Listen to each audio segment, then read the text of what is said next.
Helo, enw fi ydy Llio Angharad a heddiw dwi'n mynd i ddangos i chi sydd wedi gwneud hosan Nadolig ond peidiwch â poeni. Da chi ddim angen gwylio, da chi ddim angen dim byd ffansi. Yr unig peth chi angen ydy'r awedd i greu. A siswrn defnydd o stwff fel yna. O, whatever. Na ddangos i chi hynny wedyn.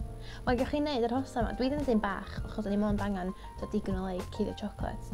Ond da chi'n gallu neud mor fawr ydych chi isio i cuddio'r anrheg neu math yna beth. Felly ie, byddwch chi angen.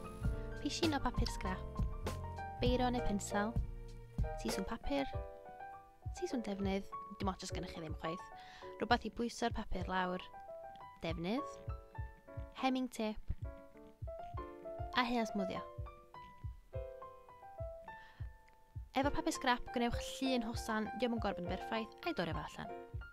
Yna wedyn, rhowch y papur ar y defnydd, pwyswch o lawr a torri rownd y papur. Wan, dio ddim yn gorfod bod yn berffaith o gwbl.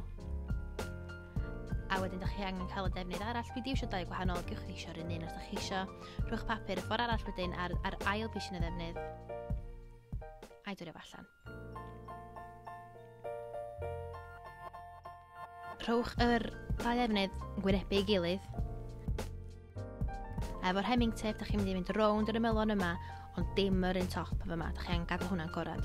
Rhowch hemming tip, pishin hemming tip, rhwng y dau ddefnydd fel yna.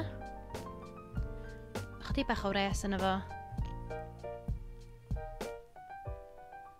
A dim fel da chi'n gweld, mae o'n sticio'r ddau, mae'n glito'r ddau efo'i gilydd mewn ffordd.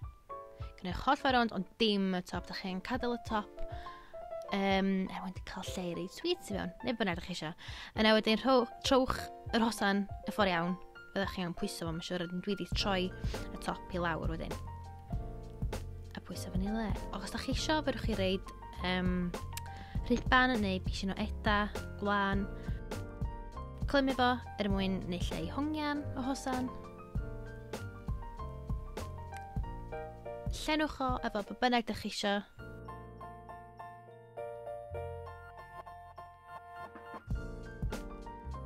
A dyna fo, dorwch o ar y goeden, sefwch yn ôl mwyn edmygu'ch gwaith.